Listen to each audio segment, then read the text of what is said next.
पहला कुरिन्थियों 13 अध्याय 1 से 13 पद। यदि मैं मनुष्यों और स्वर्गदूतों की बोलियां बोलूं और प्रेम ना रखूं, तो मैं ठनठनाता हुआ पीतल और झनझनाती हुई झांझ हूं।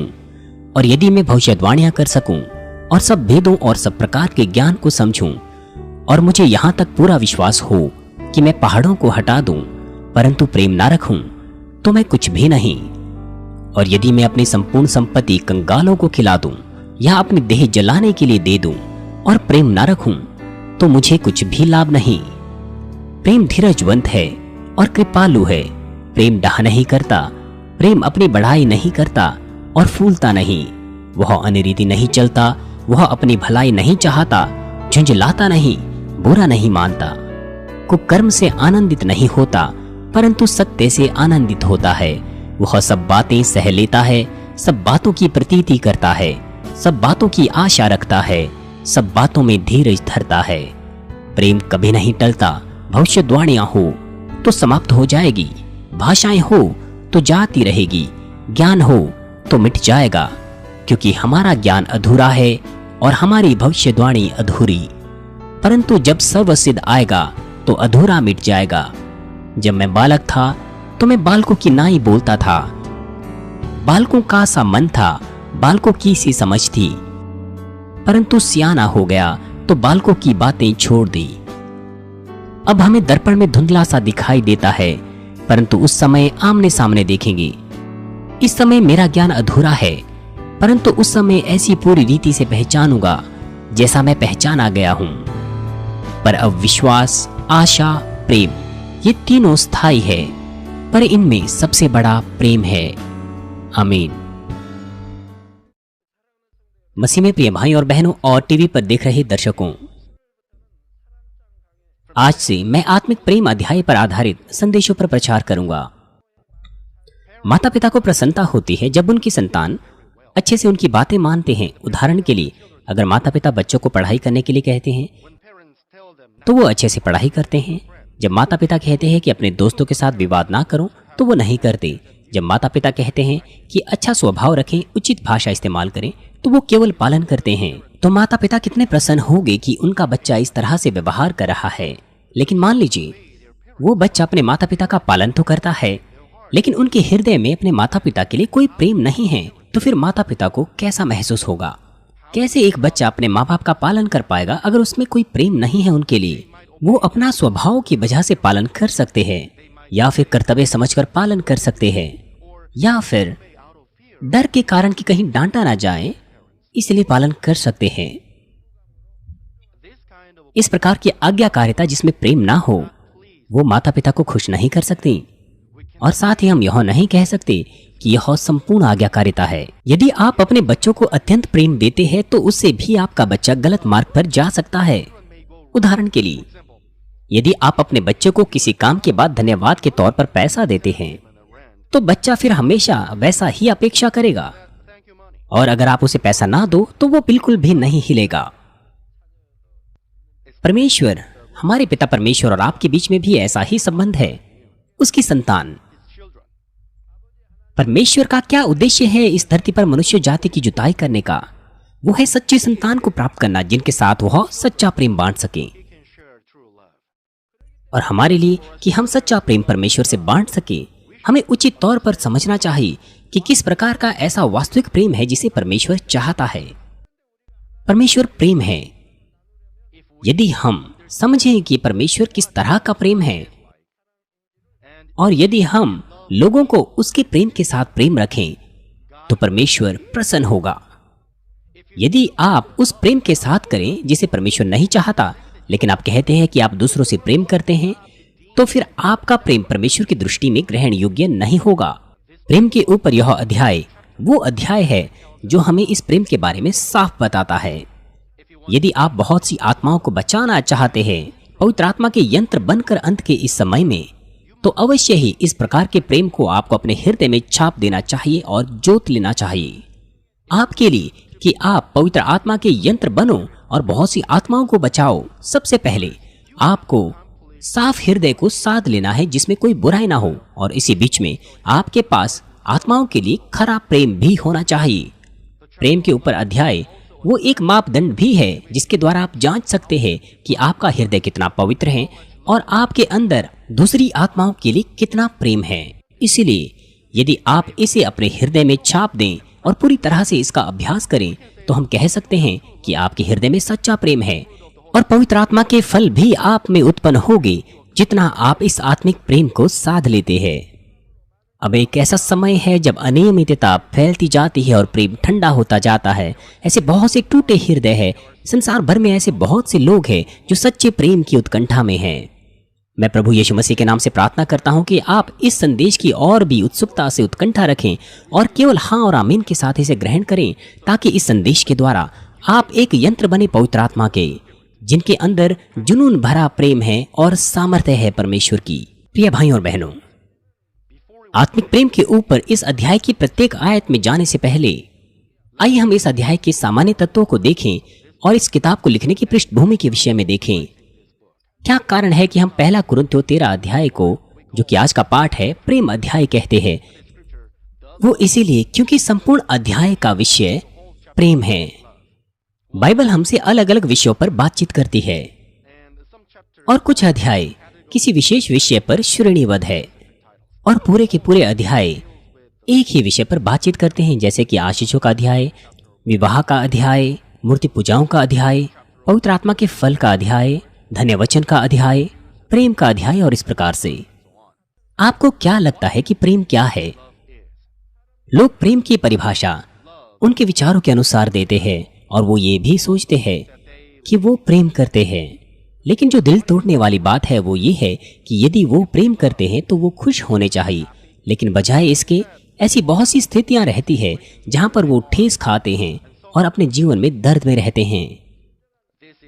ये इसीलिए होता है क्योंकि या तो वो नहीं समझते कि सच्चा प्रेम क्या है, या फिर इसीलिए क्योंकि वो अपनी सीमाओं में रहकर ही प्रेम करना चाहते हैं।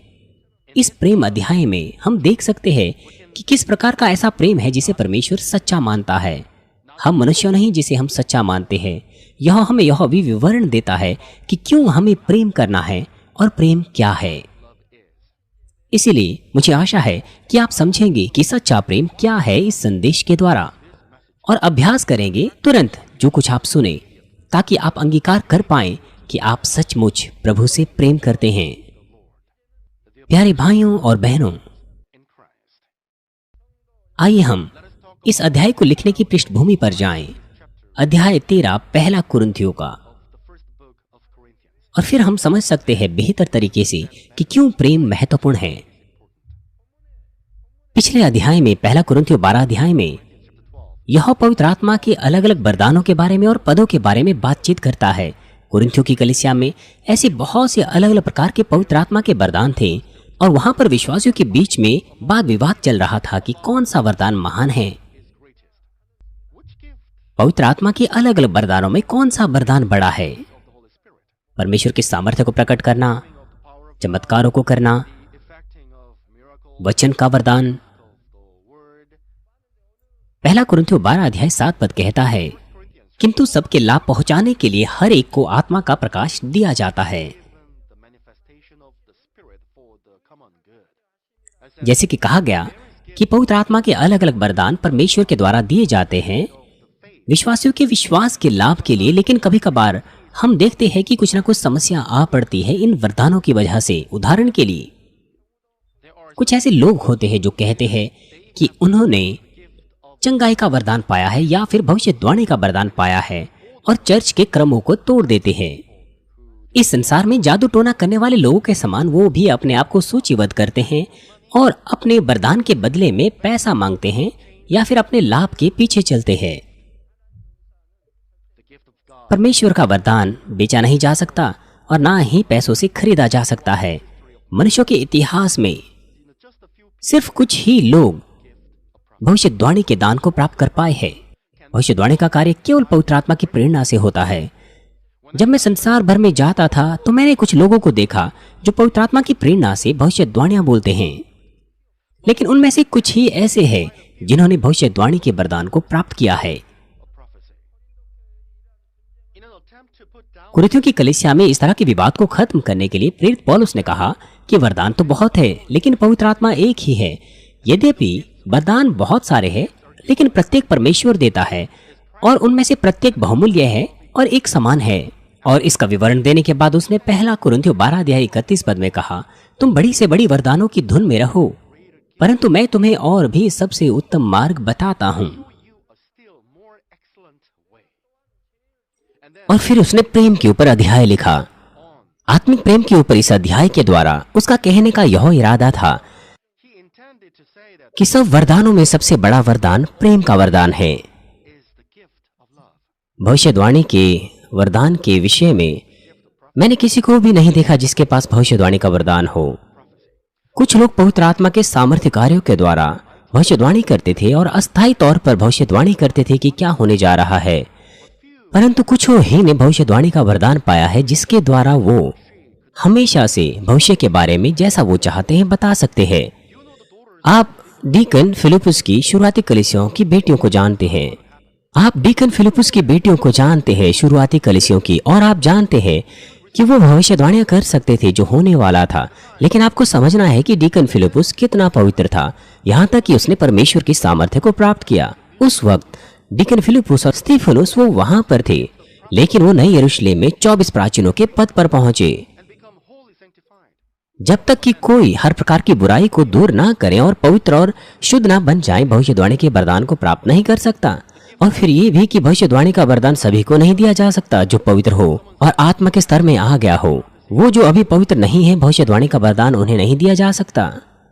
यदि भी कोई व्यक्ति कहता है कि वो पवित्र नहीं है लेकिन उसने भविष्यवाणी का वरदान पाया है, तो वो झूठ बोल रहा है।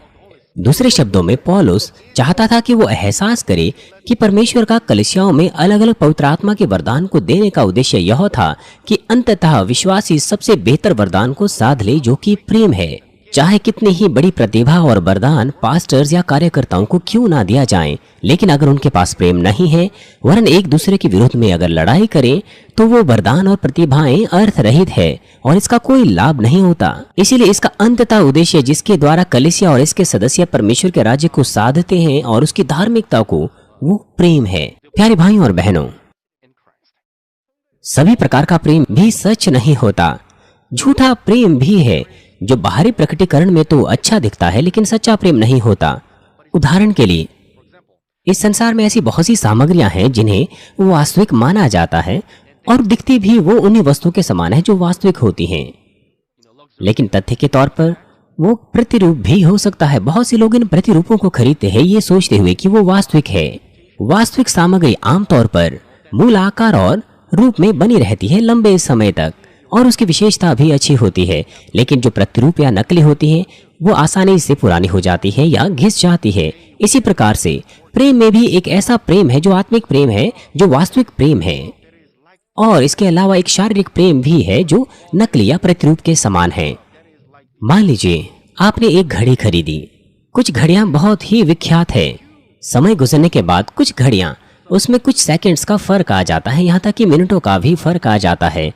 लेकिन जो सबसे वास्तविक विश्व विख्यात घड़ियां हैं वो असफल नहीं होती हैं हमें वास्तविक समय बनाने में, यहाँ तक कि दशकों भी गुजर जाते हैं। इसी प्रकार से एक ऐसे प्रकार का प्रेम है जो कभी नहीं बदलता। इसी प्रकार से इस प्रकार का एक प्रेम भी है जो कभी नहीं बदलता। ये वो है जिसके द्वारा एक व्यक्ति अपना सब कुछ दूसरों के लिए बलिदान कर सकता है। और इसके अलावा एक और भी ऐसा प्रेम है जो कुछ समय बाद बदल जाता है और यहाँ तक कि छोटी छोटी बातों में टूट जाता है। और अब के बाद जब मैं आपको बताऊंगा कि ज्यादातर लोग आमतौर पर प्रेम को क्या कहते हैं, तो मैं चाहता हूं कि आप पहचानें कि जो प्रेम का इजहार आपने किया है वो सच्चा है या फिर प्रतिरूप है या नकली प्रेम है। मुझे आशा है कि आप सब आत्मिक प्रेम पाएं जो सच्चा है, जो वास्तविक विश्वसनीय सामग्री के समान है। सबसे पहले आइए हम पड़ोसियों और दोस्तों के बीच के प्रेम को देखें। हम कोरियन लोग एक शब्द कहते हैं कि पड़ोसी भाई। इसका मतलब यह है कि हमारे पड़ोसी हमारे भाई के समान नजदीक है। इसका मतलब है कि हम उन लोगों के साथ अच्छा संबंध बनाते हैं, अच्छी दोस्ती। लेकिन यह शब्द अब एक पुराने फैशन का होता जा रहा है। आमतौर पर लोग अपने द्वारों को बंद कर देते हैं। वो न केवल अपने घरों की बड़ी बड़ी दीवारें बनाते हैं, वरन अपने हृदयों में भी इन दीवारों को बना देते हैं। वो दूसरों की परवाह नहीं करते। वो नहीं जानते कि उनके सामने कौन रहता है और कोई इरादा भी नहीं है उनका यह जानने का कि वो कौन है। वो केवल अपना ही ध्यान रखते हैं और अपने परिवार के लोगों का। और साथ ही अगर वो महसूस करते हैं कि उनका पड़ोसी किसी प्रकार की उन्हें हानि दे रहा है तो वो हिचकिचाते भी नहीं लड़ाई करने में। आमतौर पर आजकल के दिनों में ऐसे बहुत से लोग हैं, पड़ोसी हैं, जो एक दूसरे को कटहरी में खड़ा कर देते हैं छोटी छोटी बातों में। तो फिर दोस्तों के प्रेम के विषय में क्या है? बहुत से लोगों ने ऐसा अनुभव किया है जिसमें एक व्यक्ति सोचता था कि वह उसका दोस्त हमेशा उसके साथ रहेगा, लेकिन उस दोस्त के विश्वासघात ने उसके हृदय को ऐसी स्थिति में छोड़ दिया जो बिखर कर रह गया।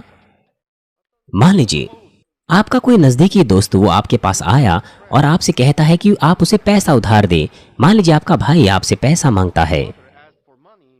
उसने आपको अपनी परिस्थिति के बारे में बताया जिसमें उसका जुलूस निकलने वाला है।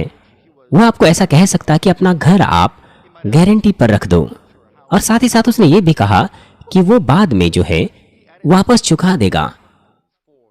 आपने उसकी स्थिति को पहचाना और आपने उसे इनकार कर दिया, तो फिर वो आपको क्या कहेगा?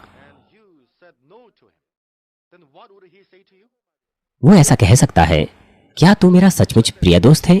मैंने तुझ पर भरोसा किया, लेकिन तू मुझे धोखा दे रहा है। ठीक है, अब हम अपनी दोस्ती तोड़ देते हैं। ऐसी स्थिति में धोखा किसने दिया है? उस दोस्त ने जिसने आपके घर को गिरवी रखने को कहा है। यहां पर उसने विश्वासघात किया है, क्योंकि सच्चा दोस्त आपको मुश्किल में नहीं डालेगा।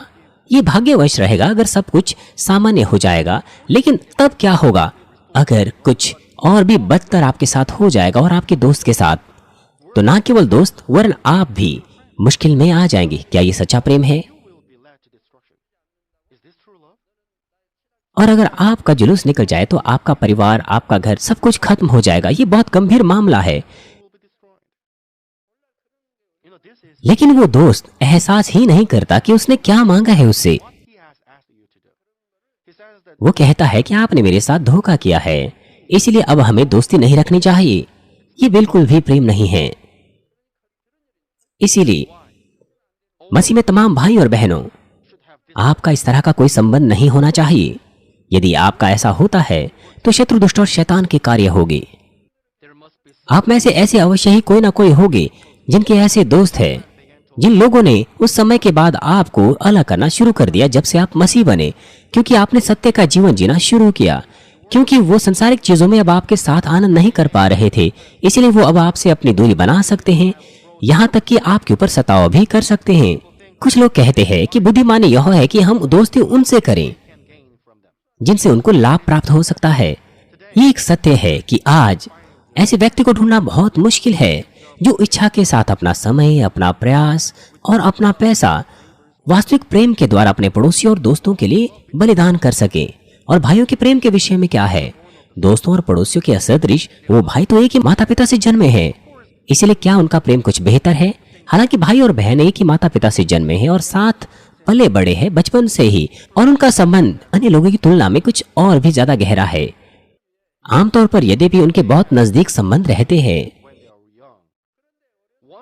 लेकिन एक बार जब उनका विवाह हो जाता है और अपने परिवार हो जाते हैं तो फिर अब उनका ज्यादा ध्यान अपने परिवार पर होता है और अपने भाई बहनों की ओर उनकी रुचि कम हो जाती है। 3 भाई बहनों में मैं सबसे अंतिम था। मेरे भाई बहन मुझसे बहुत प्रेम करते थे, लेकिन जब 7 सालों तक मैं बीमार बिस्तर पर था तो मैं उनके लिए बोझ बन गया। मेरे भाइयों ने कुछ सीमा तक मेरी मदद करने की कोशिश की, लेकिन जब उनकी सीमाएं खत्म हो गई तो उन्होंने मुझे त्याग दिया। यदि मेरे भाई और बहनों को मेरी ठीक होने की आशा होती तो अंतिम क्षण तक वो मेरी मदद करते, लेकिन जब उन्होंने आशा छोड़ दी तो सब के सब लोगों ने मुझे त्याग दिया। हालांकि इस मामले में हम यह समझ सकते हैं कि यह इसीलिए हुआ क्योंकि उन्हें अपने परिवार की भी देखरेख करनी थी। लेकिन संसार में कुछ ऐसे मामलों में लोग अपने ही लाभ के पीछे चलते हैं, तो भाई आपस में एक दूसरे के शत्रु हो जाते हैं और अपनी संपत्ति के लिए, माता पिता से प्राप्त पैसों के लिए लड़ाई कर बैठते हैं। और कभी कभार भाइयों के बीच के संबंध पड़ोसियों और दोस्तों से भी कहीं ज्यादा बदतर हो जाते हैं। इसलिए ये बहुत ही दयनीय चीज है। और अब पति और पत्नी के प्रेम के विषय में क्या है, जो शादी करके एक शरीर बन गए। जब वो एक दूसरे से मिलते थे वो अंगीकार करते थे कि मैं आपके बगैर जी नहीं सकता, मैं हमेशा के लिए आपसे प्रेम करता रहूंगा या रहूंगी। वो मीठे मीठे, बहुत से मीठे मीठे शब्दों से प्रेम का अंगीकार करते हैं। लेकिन शादी होने के बाद क्या हुआ? कभी कभार वो कहते हैं कि मैं तेरे कारण नहीं जी पा रहा हूं, या फिर वो एक दूसरे पर यह कहकर बुड़बुड़ाते हैं कि मैंने धोखा खाया है। पति और पत्नी एक दूसरे को अपने प्रेम का इजहार करते हैं, लेकिन ज्यादा लंबा समय अभी नहीं गुजरता है कि वो एक दूसरे पर दोष लगाना शुरू करते हैं और लड़ाई झगड़ा करना। और कभी कभार तो वो एक दूसरे के परिवार के बारे में, उनकी पृष्ठभूमि, ज्ञान और शिक्षा के बारे में और स्वभाव के बारे में बातचीत करते हैं। वो लड़ाई करते हैं और एक दूसरे से कहते हैं कि उन्हें अलग हो जाना चाहिए। वो एक दूसरे से कहते हैं कि ये बेहतर होगा उनके लिए कि वो अलग हो जाएं और तलाक ले लें। अक्सर वो कहते हैं कि उनका शादीशुदा जीवन बहुत मुश्किल है, या फिर उनके लिए यह मुश्किल है कि वो लगातार जारी रख सकें। वो एक दूसरे पर बुड़बुड़ाते हैं, एक दूसरे को नीच दिखाते हैं। पति, उसको अपनी पत्नी का खाना पसंद नहीं होता और इस छोटी सी बात के लिए वो बहुत ही कड़वाहट के साथ पत्नी के ऊपर बुड़बुड़ा सकता है। और अगर पति पैसा नहीं कमाता तो पत्नी शिकायत कर सकती है कि उसका पति उसे मुश्किल में डाल रहा है, ये कहते हुए कि उसके दोस्त तो पैसा, गाड़ी खरीद रहे हैं। पत्नी अपने पति को इस तरह से कह सकती है कि क्या आपने सुना है कि मिस्टर जॉर्ज और मिस्टर फ्रैंक, उनकी उन्नति हो गई है। आपकी उन्नति कब होगी कि आप मैनेजर के पद पर पहुंच सकें? इस तरह से आजकल के दिनों में कुछ ऐसे शादीशुदा जोड़े हैं जो एक ही घर में रहते तो है, लेकिन कभी एक दूसरे से बातचीत नहीं करते। कोरियाई घरेलू हिंसा के आंकड़ों पर दृष्टि करते हुए लगभग तमाम शादीशुदा जोड़ों के आधे लोग अपने घरों में अपने साथी के साथ हिंसा से गुजरते हैं। यद्यपि उन्होंने शादी इसीलिए की क्योंकि वो एक दूसरे से प्रेम करते थे, लेकिन वो उस हृदय के बारे में, उस प्रेम के बारे में भूल जाते हैं जहां से उन्होंने शुरू किया था। और वो एक मुश्किल जीवन जीते हैं एक दूसरे को बैर और झगड़ा करते हुए। यहां तक कि कुछ जोड़े तो ऐसे हैं जो तलाक ले लेते हैं तुरंत हनीमून के बाद, और शादी के बाद जो एवरेज का समय है वो कम और कम होता जा रहा है। एक बार नए नए शादीशुदा जोड़े हनीमून की ट्रिप पर गए तो दूल्हे के दोस्त भी उसके साथ चले गए, और रात को वो दूल्हा लेकर अपने साथ चले गए और उन्होंने शराब पी। इसलिए दूल्हा रात भर अपने दोस्तों के साथ ही सो गया। इस वजह से दुल्हन बहुत गुस्सा हुई और होटल छोड़कर चली गई। उन्होंने शादी की क्योंकि वो एक दूसरे से प्रेम करते थे, लेकिन जब वो अपने साथी में गलत चीजें ढूंढते हैं या फिर जब उन्हें पता चलता है कि उनका स्वाद, उनके विचार अलग अलग है, तो वो एहसास करते हैं कि जिस बात को उन्होंने प्रेम समझा था वो प्रेम ठंडा हो रहा है। यह प्रमाणित करता है कि जो प्रेम उनके पास है वो शारीरिक प्रेम था जो अपने ही लाभ की खोज करता है। और अब उस प्रेम के विषय में क्या है जिसे संसार के लोग सबसे ज्यादा बहुमूल्य समझते हैं? वो है अभिभावकों का प्रेम, माता पिता का प्रेम। आमतौर पर यह माता पिता का हृदय होता है कि वो अपने बच्चों को सबसे पहले देते हैं, अपने लिए लेने से पहले। लेकिन उनके हृदय के एक कोने में जहां पर वो अपने बच्चे की प्रेम से परवाह करते हैं, वहां हृदय में एक ऐसा भी स्थान होता है जहां पर लोग आमतौर पर अपने लाभ के पीछे चलते हैं। यदि माता पिता बच्चे से प्रेम करते हैं तो वो अपने लाभ के बारे में नहीं सोचते, वरन अपना जीवन भी बच्चों के लिए बलिदान करते हैं। ये सच्चा और आत्मिक प्रेम है। लेकिन ऐसे भी बहुत से माता पिता हैं जो अपने बच्चों को इसीलिए पालते बढ़ाते हैं जिससे वो अपनी विख्याति और अपना सम्मान प्राप्त कर सकें। उदाहरण के लिए, जब माता पिता अपने बच्चों पर कुछ करने के लिए दबाव डालते हैं तो वो कहते हैं कि मैं ये सब आपके बेहतरीकरण के लिए कह रहा हूं या कह रही हूं। जबकि ऐसे बहुत से मामले होते हैं जहां पर वो अपने बच्चों को ऐसे मार्ग पर ले जाना चाहते हैं जिसमें वो अपनी इच्छा पूरी करते हैं या अपनी बढ़ाई चाहते हैं। इसलिए शादी के समय में अगर बच्चे कुछ ऐसा चुनाव करते हैं जिसे माता पिता नहीं चाहते हैं, या फिर उनके जीवन के किसी क्षण में जो उनके माता पिता की इच्छा के विरोध में होता है, तो वो उसका विरोध कर सकते हैं या आपत्ति इतनी ज्यादा जता सकते हैं कि वो यहाँ तक कहते हैं कि वो अपने बच्चों से निराश है। वो सोचते हैं और कहते हैं कि मैंने आपके लिए बहुत ज्यादा किया, मैंने आपके लिए इतना सारा किया, लेकिन आप एहसास नहीं करते, अब आप मेरी बातें नहीं सुनते। ये प्रमाणित करता है कि उनका समर्पण और बलिदान केवल एक शर्त से भरा प्रेम था, जो कि कुछ ना कुछ वापस पाना चाहता था। और आजकल के दिनों में भी कुछ ऐसे माता पिता होते हैं जो बच्चों से बढ़कर अपना जीवन बहुमूल्य समझते हैं, इसलिए अपने बच्चों की परवाह किए बगैर अपने बच्चों को छोड़ देते हैं या फिर तलाक ले लेते हैं। कुछ माता पिता तो अपने बच्चों का खून करते हैं। यहाँ तक सुनने के बाद क्या आप ये एहसास करते हैं कि आपको किसी से कोई प्रेम नहीं करना चाहिए? क्या आप में से कोई ऐसा सोचता है कि आपको किसी से कोई प्रेम नहीं करना चाहिए?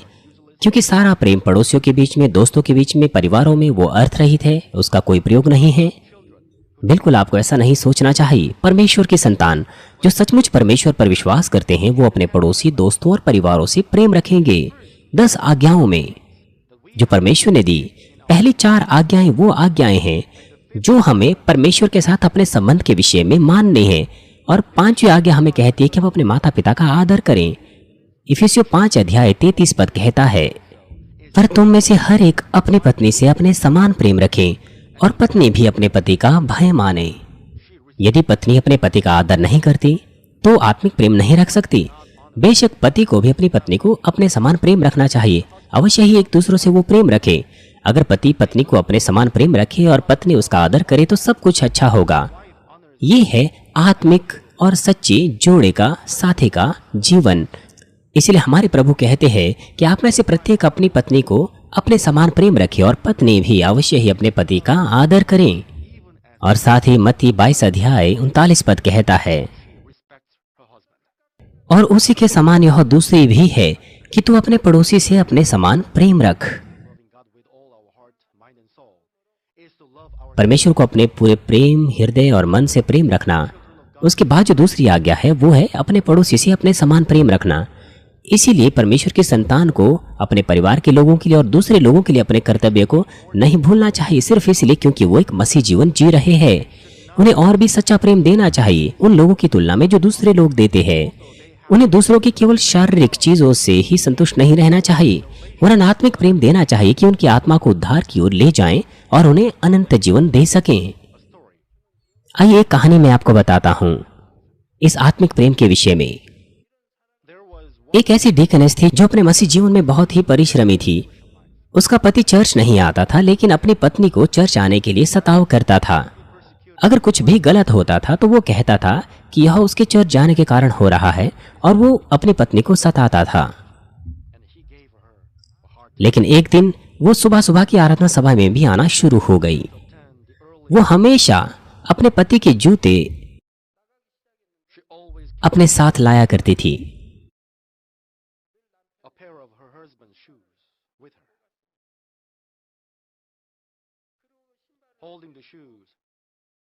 उन जूतों को पकड़कर उसने परमेश्वर से प्रार्थना की कि पिता परमेश्वर, आज ये केवल जूते आपके सम्मुख आए हैं।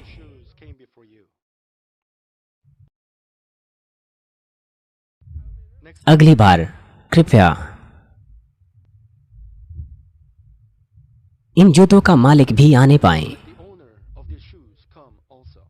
उसने इस तरह से प्रार्थना की हर दिन, और बाद में कुछ अद्भुत हैरान करने वाला उसके साथ हुआ। इस डिकनेस का पति वो भी चर्च आना उसके साथ शुरू हो गया। जब वो काम के लिए जाने वाला था, उसे बहुत ही अजीब महसूस हुआ कि उसके जूते हमेशा सुबह सुबह ठंड में गर्म रहते थे।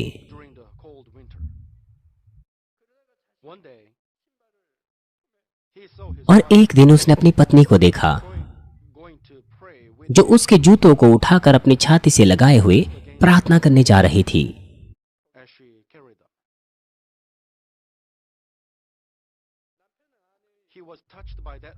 वो उस प्रेम के द्वारा पिघल गया, उस पत्नी की ईमानदारी के द्वारा, और उसने अपनी पत्नी पर सताव करना छोड़ दिया। और उसके बाद वो एक अच्छा विश्वासी बन गया और अपनी पत्नी के साथ चर्च आना शुरू हुआ। मसीह में प्रिय भाइयों और बहनों, इस संसार में ऐसा कौन है जो प्रेम और आंसू के द्वारा उनके लिए प्रार्थना करे जो उसको सताव करे, उसे मारे।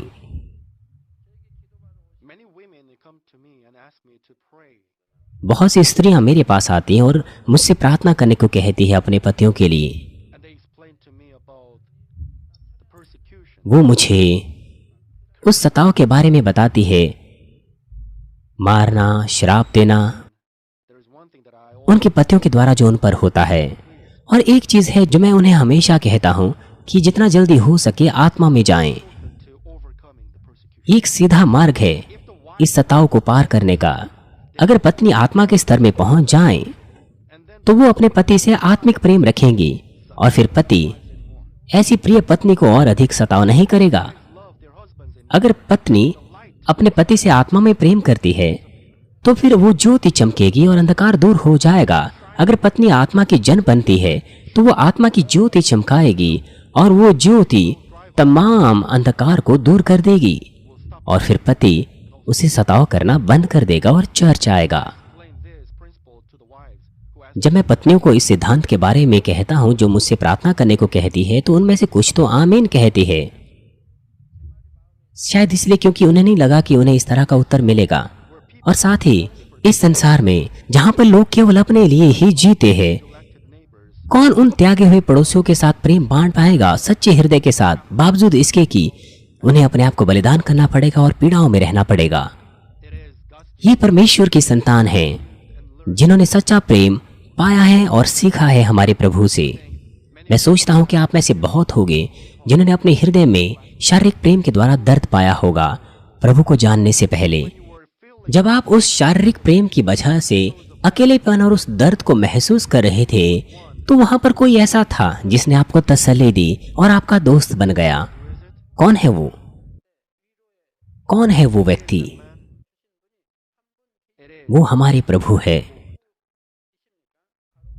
यशायाह 53 अध्याय 3 पद कहता है, वह तुच्छ जाना जाता और मनुष्यों का त्यागा हुआ था।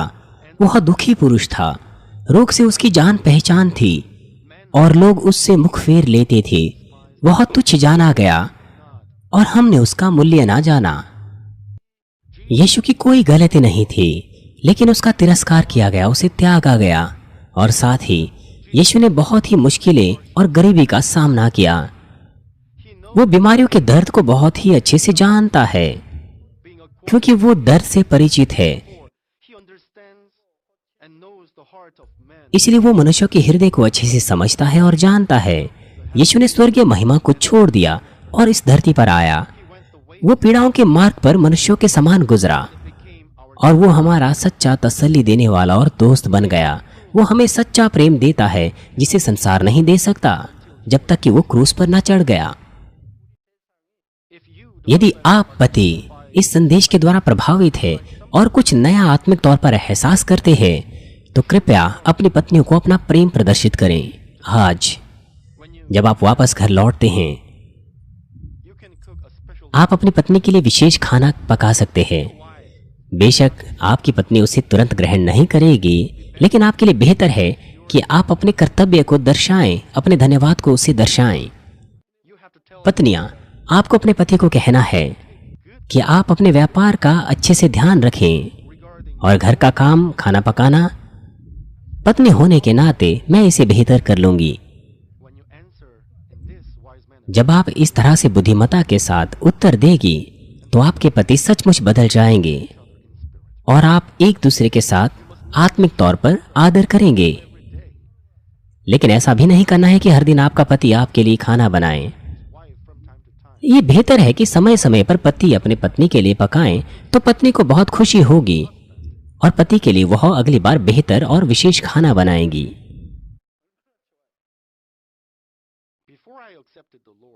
प्रभु को ग्रहण करने से पहले मैं बहुत प्रकार की बीमारियों से पीड़ित था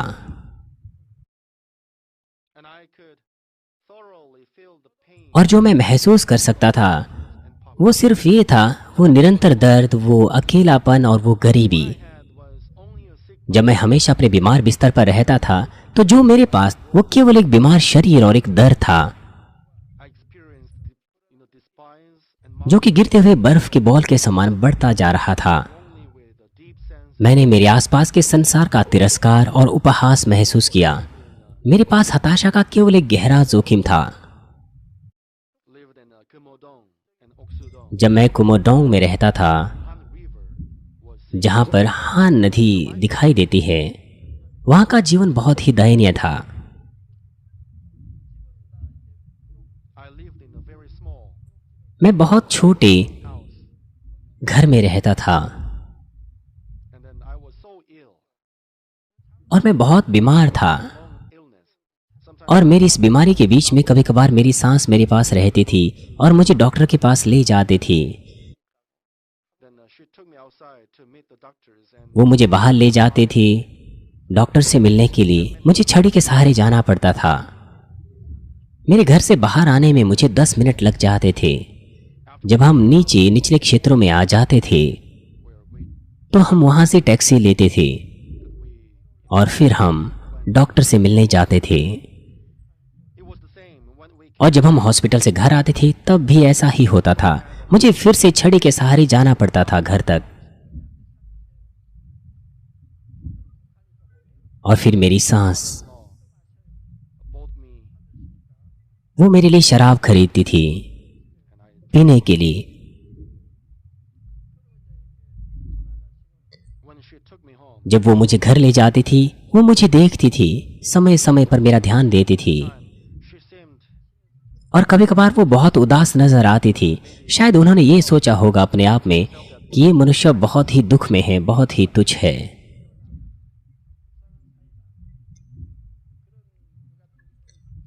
मेरे पत्नी के परिवार मुझसे बैर रखते थे। बहुत बार उन्होंने मुझे डांटा। but also they came to me परंतु साथ ही साथ वो मेरे पास आते थे, मुझे ताकत देने की कोशिश करते थे, तसल्ली देने की कोशिश करते थे। by the time my family was और उस वक्त मेरा परिवार हेंटू पहाड़ पर रहता था। मेरी पत्नी का परिवार लगता था कि वो मुझसे बहुत बैर रखते हैं, so much क्योंकि मेरी पत्नी को एक बहुत ही पीड़ा भरा जीवन मेरी वजह से जीना पड़ा। इसलिए जब कभी भी वो मेरे पास आते थे, वो पैसा देते थे। supplied with money. But as I met the Lord, the only one लेकिन जब मैं प्रभु से मिला तो केवल वही था जिसने मुझे सच्चा प्रेम दिया। मैं अपनी तमाम बीमारियों से चंगा हुआ और मैंने एक नया जीवन प्राप्त किया। my Lord healed me. He didn't heal me मेरे प्रभु ने मुझे चंगा किया।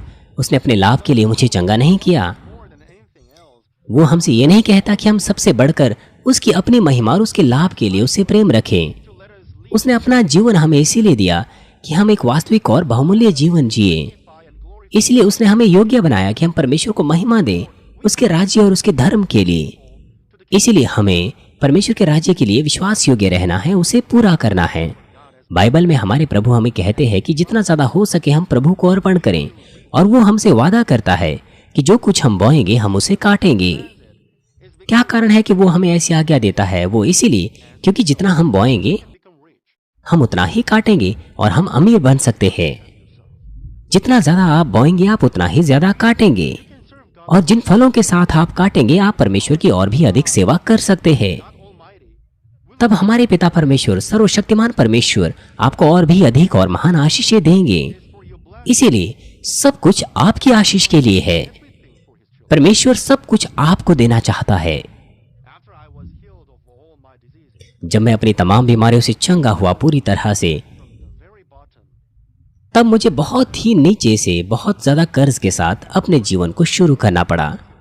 मुझे सुबह से लेकर देर रात तक निर्माण स्थलों पर कार्य करना पड़ता था। my family, मेरे परिवार को एक कमरे के घर में रहना पड़ता था। but now लेकिन अब all those times मैं महसूस करता हूँ कि वो सारा का सारा समय बहुत बहुमूल्य था। in a small, ये कितनी धन्यवादी वाली बात है कि मैं एक छोटे से कमरे में रहता था। I could experience real poverty मैं वास्तविक गरीबी का अनुभव कर पाया। जब मैं छोटा बच्चा था around तो मेरी माँ बसंत में इधर उधर खाना ढूंढती थी। every spring बसंत में मेरी माँ खेतों में छूटी हुई सब्जियों को इकट्ठा करती थी और फिर तमाम परिवार के सदस्यों के लिए सूप पकाती थी। जब मैं एक बच्चा था, कभी कभार हम शरोन के फूलों की पत्तियों को खाते थे। पेड़ की पत्तियां सागौन से ढकी रहती थी। वो पत्तियां हमेशा सागौन से ढकी रहती थी, इसीलिए मेरी माँ को पत्तियों से सागौन को हटाना पड़ता था उन्हें पकाने से पहले। इस तरह की गरीबी में हमें जीवन जीना पड़ा। हालांकि मैं चावल खाता हूं पेपर सॉस के साथ, वो किसी गरीबी के कारण नहीं, क्योंकि मुझे और भी आग्रहपूर्वक प्रार्थना करना पड़ता है। इसीलिए मैं इस प्रकार की गंभीर गरीबी के जीवन को जिया करता था। इसीलिए अब मैं कितना धन्यवादी हूं जो इस तरह की सुविधाजनक और अमीर जीवन को जी रहा हूं। मैं बहुत धन्यवादी हूं। यहां तक कि मैं केवल चावल और हॉट पेपर सॉस खाता हूं। मैं इस खाने को कभी भी नापसंद नहीं करता। यदि मैं दान के लिए भेंटें दे सकूं, मिशन के काम के लिए दे सकूं, उस पैसे को जो मैं इस तरह से बचाता हूं, तो मैं धन्यवादी हूं। ये सब का सब स्वर्ग के राज्य में प्रतिफल होगा। ये मुझे दिया जाएगा और पिता परमेश्वर मुझे आशीषें भी देंगे। अब बहुत से सेल लीडर्स वो मेरे इस तरह के हृदय को समझते हैं और मैं उसके लिए भी धन्यवादी हूं।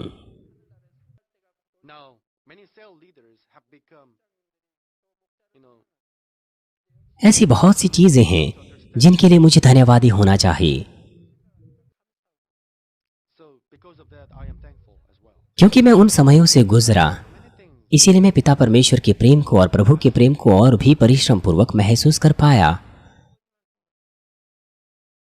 मैं एक पास्टर बन पाया और परमेश्वर का दास, जो असंख्य आत्माओं को हृदय में रख सकता है, उनके हृदयों को तसल्ली दे सकता है। आइए मैं आपको सारांश दूंगा।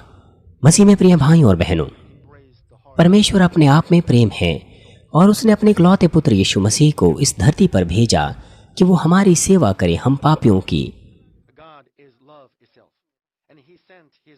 उसने बहुत से स्वर्गीय निवास स्थानों को हमारे लिए तैयार किया है, तमाम प्रकार की सुंदर चीजों के साथ, और वो हमारा इंतजार कर रहा है असीमित धीरज के साथ। यदि आप केवल अपना हृदय थोड़ा सा खोलें तो आप पिता परमेश्वर के इस उत्सुक और बहुतायत के प्रेम को महसूस कर सकते हैं। आप इस प्रकृति की सुंदरता के बारे में क्यों नहीं सोचते? साफ आकाश, समुद्र, तमाम पहाड़, तमाम पेड़ पौधे जो पिता परमेश्वर ने रचे हैं, वो सब के सब इसीलिए रचे गए कि जब तक हम स्वर्ग के राज्य में ना पहुंच सके, तब तक हम स्वर्ग की आशा प्राप्त कर सके इस धरती पर, जबकि हमारी जुताई हो रही है। क्योंकि परमेश्वर की संतान के तौर पर हम चुने गए हैं और पिता परमेश्वर के द्वारा हमने प्रेम पाया है, तो हमारे पास किस प्रकार का प्रेम होना चाहिए? हमारे पास अर्थ रहित और अप्रयोग रहित प्रेम नहीं होना चाहिए, जो हमारे पास हमारे लाभ के अनुसार बदल जाता है। हमारे पास अनंतता और सच्चा प्रेम होना चाहिए। इसीलिए जब आप आत्मिक प्रेम के इस संदेश को सुनते हैं, तो मुझे आशा है कि आप सबसे पहले एहसास करें कि सच्चा प्रेम क्या है और इस आत्मिक प्रेम को अपने हृदय में साध लें। मुझे आशा है कि आप अपने सच्चे प्रेम को परमेश्वर पिता के साथ बांटें, ना केवल स्वर्ग के राज्य में, वरन इस धरती पर भी हर दिन, जब तक कि आप स्वर्ग के राज्य में ना पहुंच जाएं। आप पवित्र आत्मा के यंत्र बनने पाएं और असंख्य आत्माओं को उद्धार की ओर लेने पाएं, अपने पड़ोसियों के लिए आत्मिक प्रेम से भरा इस तरह का जीवन जीने के द्वारा। हमारे प्रभु यीशु मसीह के नाम से मैं प्रार्थना करता हूं, आमीन।